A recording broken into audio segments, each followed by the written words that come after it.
Image ಹೆಚ್ಚಿಸಲು ಆಗಾಗ ಸಮೀಕ್ಷೆ ನಡೆಸುವ ಗೋಧಿ ಮೀಡಿಯಾಗಳು ನೀಟ್ ಪ್ರಶ್ನೆ ಪತ್ರಿಕೆ ಸೋರಿಕೆ ಮತ್ತು ವಿದ್ಯಾರ್ಥಿ ಪ್ರತಿಭಟನೆಯ ಬಳಿಕ ಯಾಕೆ ಮೌನವಾಗಿವೆ ಎಂಬ ಬಗ್ಗೆ ನಿಮ್ಮಲ್ಲಿ ಪ್ರಶ್ನೆಗಳಿದ್ದರೆ ಅದು ತಪ್ಪಲ್ಲ. ದೇಶದಲ್ಲಿ ಮೋದಿ ಜನಪ್ರಿಯತೆ ಭಾರಿ ಪ್ರಮಾಣದಲ್ಲಿ ಕುಸಿದಿದೆ. ಇದೇ ವೇಳೆ ಪಪ್ಪು ಎಂದು ಅವರೇ ಮತ್ತು ಅವರ ಪಕ್ಷದವರೇ ದೂಷಿಸುವ ರಾಹುಲ್ ಗಾಂಧಿ ಅವರ ಜನಪ್ರಿಯತೆ ಭಾರಿ ಪ್ರಮಾಣದಲ್ಲಿ ವೃದ್ಧಿಸಿದೆ. ಪೋಲ್ ಟ್ರ್ಯಾಕರ್ ಸಮೀಕ್ಷೆಯು ಈ ವಿಷಯದಲ್ಲಿ ಮಹತ್ವ ಅಂಕಿ ಅಂಶವನ್ನು ಬಿಡುಗಡೆಗೊಳಿಸಿದೆ. ಜುಲೈ 3ರಿಂದ ಆಗಸ್ಟ್ 7ರ ನಡುವೆ ಈ ಸಮೀಕ್ಷೆ ನಡೆದಿದೆ. ಜಂತರ್ ಮಂತರ್ ಪ್ರತಿಭಟನೆ ಮತ್ತು ನೀಟ್ ವಿಷಯ ಅತ್ಯಂತ ದೊಡ್ಡ ಮಟ್ಟದಲ್ಲಿ ಚರ್ಚೆಯಲ್ಲಿದ್ದ ಸಂದರ್ಭದಲ್ಲಿಯೇ ಪ್ರತಿಭಟನೆ ನಡೆದಿದೆ. 543 ಲೋಕಸಭಾ ಕ್ಷೇತ್ರಗಳ ಸುಮಾರು 4,35,451 ಮಂದಿಯನ್ನು ನೇರವಾಗಿ ಸಂಪರ್ಕಿಸಿ ಅಭಿಪ್ರಾಯ ಪಡೆಯಲಾಗಿದೆ. ತಮ್ಮ ಭವಿಷ್ಯದ ನಾಯಕ ಯಾರು ಎಂಬ ಪ್ರಶ್ನೆಗೆ 69% ಯುವ ಸಮೂಹ ರಾಹುಲ್ ಗಾಂಧಿ ಎಂದು ಹೇಳಿದೆ. ನರೇಂದ್ರ ಮೋದಿ ಅವರನ್ನು 23% ಯುವ ಸಮೂಹ ಮಾತ್ರ ಬೆಂಬಲಿಸಿದೆ. ದೇಶದ ಮುಂದಿನ ಪ್ರಧಾನಿ ಯಾರಾಗಬೇಕು ಎಂಬ ಪ್ರಶ್ನೆಗೂ ಯುವ ಸಮೂಹ ರಾಹುಲ್ ಗಾಂಧಿ ಅತ್ಯಧಿಕ ಮತ ನೀಡಿದೆ.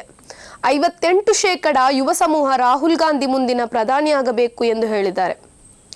42% ಮಂದಿ ನರೇಂದ್ರ ಮೋದಿ ಪ್ರಧಾನಿಯಾಗಬೇಕು ಎಂದು ಹೇಳಿದೆ. ಈಗಲೇ ಚುನಾವಣೆ ನಡೆದರೆ ಯಾವ ಒಕ್ಕೂಟಕ್ಕೆ ಅತ್ಯಧಿಕ ಸೀಟು ಸಿಗಬಹುದು ಎಂಬ ಸಮೀಕ್ಷೆಯನ್ನು ಪೋಲ್ ಟ್ರ್ಯಾಕರ್ ಮಾಡಿದೆ. ಇದರ ಪ್ರಕಾರ ಇಂಡಿಯಾ ಒಕ್ಕೂಟವು 280 ಸೀಟುಗಳನ್ನು ಪಡೆಯಲಿದೆ. ಎನ್ಡಿಎ ಮೈತ್ರಿಕೂಟ 240 ಸೀಟುಗಳನ್ನು ಪಡೆಯಲಿದೆ. ನೀಟ್ ಪ್ರಶ್ನೆ ಪತ್ರಿಕೆ ಸೋರಿಕೆ ಮತ್ತು ಆ ಬಳಿಕ ವಿದ್ಯಾರ್ಥಿ ಪ್ರತಿಭಟನೆಯ ಸಮಯದಲ್ಲಿ ರಾಹುಲ್ ಗಾಂಧಿ ತೆಗೆದುಕೊಂಡ ನಿಲುವು ಯುವ ಸಮೂಹವನ್ನು ಭಾರೀ ಪ್ರಮಾಣದಲ್ಲಿ ಆಕರ್ಷಿಸಿದೆ.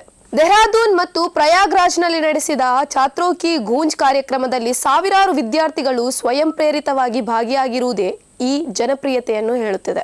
ವ್ಯವಸ್ಥೆಯ ವಿರುದ್ಧ ರಾಹುಲ್ ಗಾಂಧಿ ಮಾತಾಡುವ ಶೈಲಿ ಮತ್ತು ಅವರ ಧೈರ್ಯ ಯುವ ಸಮೂಹದಲ್ಲಿ ಅವರನ್ನು ನಾಯಕನಂತೆ ಕಾಣುವುದೇ ಕಾರಣವಾಗಿದೆ. ಅವರು ಇನ್ಸ್ಟಾಗ್ರಾಂನಂತಹ ವೇದಿಕೆಗಳ ಮೂಲಕ ಯುವಜನರೊಂದಿಗೆ ಸರಳವಾಗಿ ಸಂವಾದ ನಡೆಸುತ್ತಿದ್ದಾರೆ. ಮಹಿಳಾ ರಕ್ಷಣೆ, ಫೆಮಿನಿಸಂ, ಪ್ರಾಣಿದಯೆ ಮತ್ತು ದಿನನಿತ್ಯದ ವಿಚಾರಗಳ ಬಗ್ಗೆ ರಾಹುಲ್ ಗಾಂಧಿ ಮುಕ್ತವಾಗಿ ಮಾತನಾಡುತ್ತಿರುವುದು ಜೆನ್ಜಿ ಸಮುದಾಯದ ಮನಗೆದ್ದಿದೆ.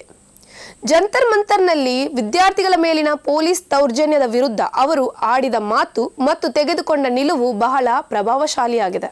ಸಂತ್ರಸ್ತ ವಿದ್ಯಾರ್ಥಿಗಳನ್ನು ಮಾಧ್ಯಮದ ಮುಂದೆ ತಂದು ಅವರು ಮಾತನಾಡಿಸಿದ್ದಾರೆ. ಈ ಧೈರ್ಯ ಜೆನ್ಜಿ ಸಮುದಾಯದಲ್ಲಿ ಆಕರ್ಷಣೆಗೆ ಕಾರಣವಾಗಿದೆ.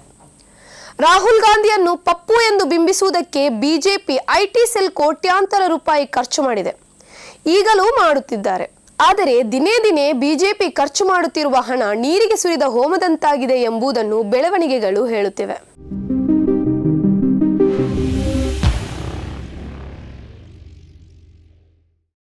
ಈ ಕಾರ್ಯಕ್ರಮದ ಪ್ರಾಯೋಜಕರು Gadiyar group of companies, specialised in piling and shoring, engineering consultancy, firefighting, steel structures, real estate. Office, SIT Tower, Silicon Oasis, Dubai, UAE.